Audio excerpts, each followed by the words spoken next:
With this, where they happen for inside Nigeria right now, Nigeria may go into another civil war. And this time around, guess who Nigeria will go to war with? I want you to listen for waiting this our brother talk. But in the other hand, come see this guy whether they call we can go ronkata. I beg go, I want beg anybody where they South Africa where they give that guy waiting they take, that person should reduce hand with immediate effect. Because with this video where I watch waiting this guy talk here, it clearly shows that nothing there for that head at all. However, we will play the video may wanna watch as he take the castigate himself, say now Igbo people and the IPOB the castigate. However, make we also hear the latest update of Mazinnamdikanu, the latest update, the current update where they on board now, where you supposed to know concerning him matter. Watch the full videos before we come back and continue. Don't skip this video. May tell say no here waiting at all for here. Everything they here as they watch, make sure say you share and drop your own opinion in the comment section so that other people could get our updates back to back as they happen.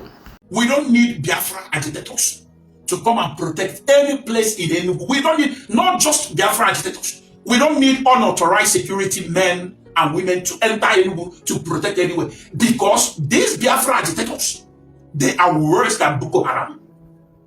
It's better to live with Fulani Herdsmen. I mean, the bandits among them. Not every Fulani Herdsman is a bandit. No, I'm talking of the bandits, the terrorists among them. It's better to live with them than to live with Biafra agitators. It will be easier to defeat Fulani Herdsmen terrorists than Biafra agitators.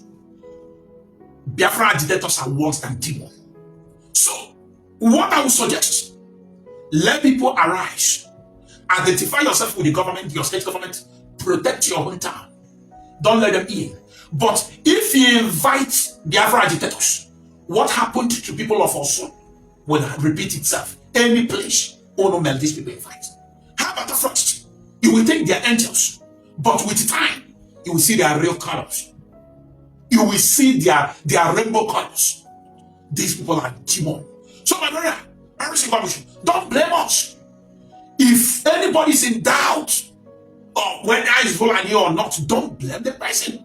Because what we experienced from these people's hand, oh my brother, if you know it, you will not say, oh, they want to put everything in these people. Now, demo, do you know that as I'm talking to you, you can't even afford to buy dog somewhere in Imo State because they have finished all people's dog. And they they'll buy the dog and chop. No right plantain anymore, not even cocoa, because of these agitators. Do you know these electric wires? You will not see transformers. They have rooted everything. So my brother, anytime they see us crying and complaining, don't blame us. They are worse than devil. My name is Ikeka, and I salute you. Today is the 31st day of the May 2026. I have been in Sokoto here since yesterday. This is the Kofa Karamaya roundabout. And if you come close,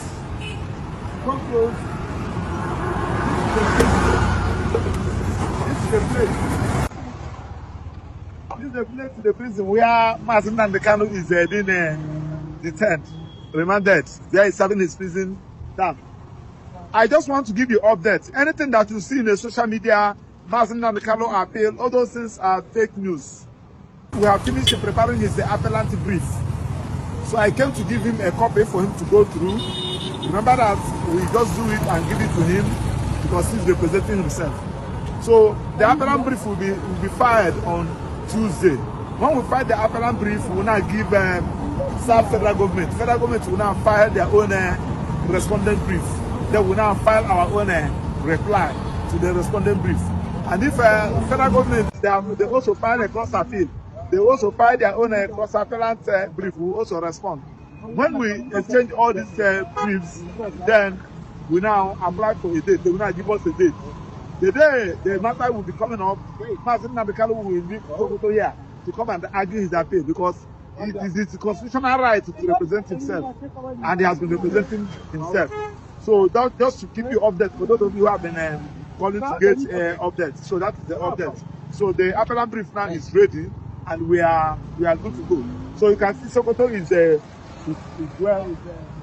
very beautiful place to stay. So I want to say, as we progress, I will continue to keep you posted. Thank you and God bless you. Well done. The Fulani militant uprising in Nigeria might trigger a counterattack from other ethnic groups. That is my worry, and we must check it. Because if we don't, we might pay dearly for it. So let me remind you of the consequences of counter-violence, because Nigeria is edging closer to counter-violence. If counter-violence is not the cure, then Nigeria faces a question more agonizing than any other. How does our people stop the violence that begets counter-violence without becoming the very engine of its own destruction? Look now at Nigeria. Criminal elements, armed, mobile, shadowy, move through the forest and farmlands. They call themselves many things, but Nigeria knows them by the name of an ethnic group, the Fulani. They kill, they kidnap, they burn villages, and in response, ethnic militias are rising. In Yoruba land at the moment, Sunday Igboho is raising Yoruba militias. You can see videos of them moving into the forest. That is how it starts. Why are they angry? Terrorists stormed schools in Orire, in Oyo State, kidnapped teachers, kids, babies. The Berom fortified their hills. The Yoruba vigilantes gather, and each side says the same terrible justification. We are only defending ourselves. They struck first. Let me remind you of July 1966 all over again. Only now, the uniform is not army uniform, but civilian marauders, and the admonition remains unchanged. The nation that cannot distinguish between the criminal and the king is already lost. When a Fulani bandit kills a thief farmer, the thief farmer's son does not see a criminal. He sees a Fulani. When the thief militia retaliates, burning a Fulani settlement, where no bandits live, the Fulani header's daughter does not see vigilantes.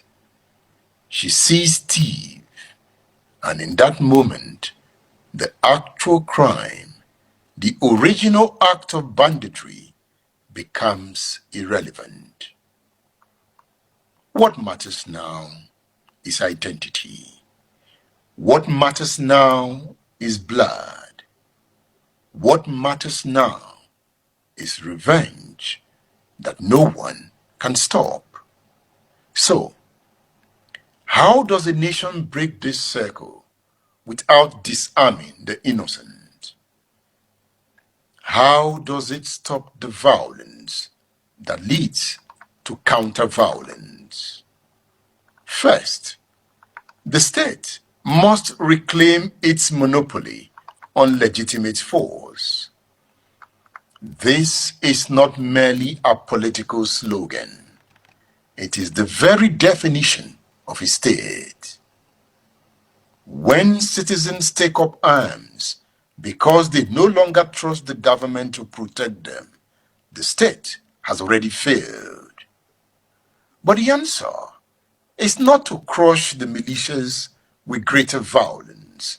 That is merely counter-violence by another name. The answer is to outgovern the bandits. It is to deploy competent, ethnically neutral security forces whose loyalty is to the law, not to a region. It is to track criminals by their deeds, not their dialect. It is to invest in intelligence, in rapid response, in rural courts, in roadways that connect isolated communities to the center. The state must become so present, so effective, so just, that the vigilante becomes unnecessary, not because he is suppressed, but because he is obsolete. Second, the Nigerian state must criminalize the act, not the identity. This sounds simple, but it is revolutionary in its implications. When a Fulani herdsman commits murder, he must be hunted, arrested, and tried, not because he is Fulani, but because he is a murderer. When a thief militiaman burns a Fulani home, he must face the same justice. But this requires a judiciary and a police force that have been cleansed of ethnic bias, and that, in turn, requires political courage of a kind that is rare in any nation. It means telling your own ethnic constituency, if our people commit crimes, they will be punished. And it means telling your enemy's constituency, if your people are innocent, they will be protected.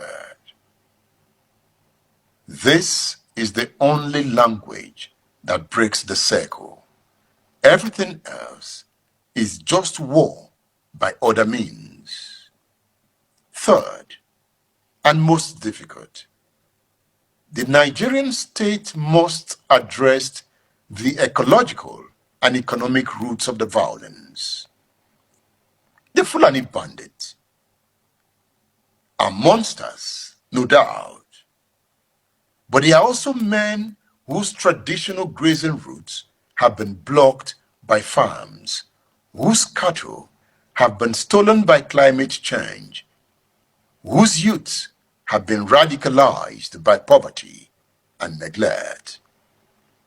This does not excuse their crimes. Nothing excuses kidnapping and murder. But to fight only the symptom while ignoring the disease is to guarantee that new bandits will rise as fast as old ones fall. The Nigerian state must invest in ranching, provide alternative livelihoods, and build trust across the herder-farmer divide. This is slow work. It is unglamorous work. It does not make for dramatic headlines, but it is the only work that ends the circle permanently. Because if we go fire for fire, Nigeria will plunge into a deadly civil war. It is coming if we don't manage it. Fourth, Nigeria must refuse the seduction of collective guilt. This is the hardest lesson of July 1966.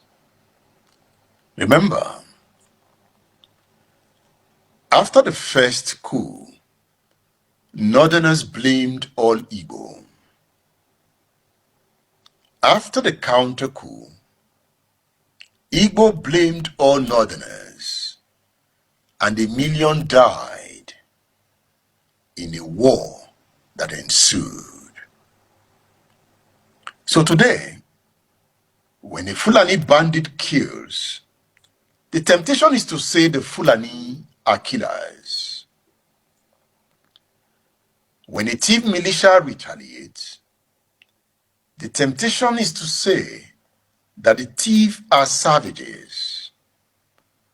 But these are not truths. They are suicide notes written in the grammar of ethnicity. A nation that succumbs to collective guilt has already chosen civil war, and it is merely waiting for the march. The only alternative is to insist relentlessly, publicly, even against the tide of grief and rage, that a criminal is a criminal, and a civilian is a civilian, and no one is guilty for the sins of their ethnic sibling. Fellow countrymen and women, the Nigerian state must learn to distinguish between defense and vengeance.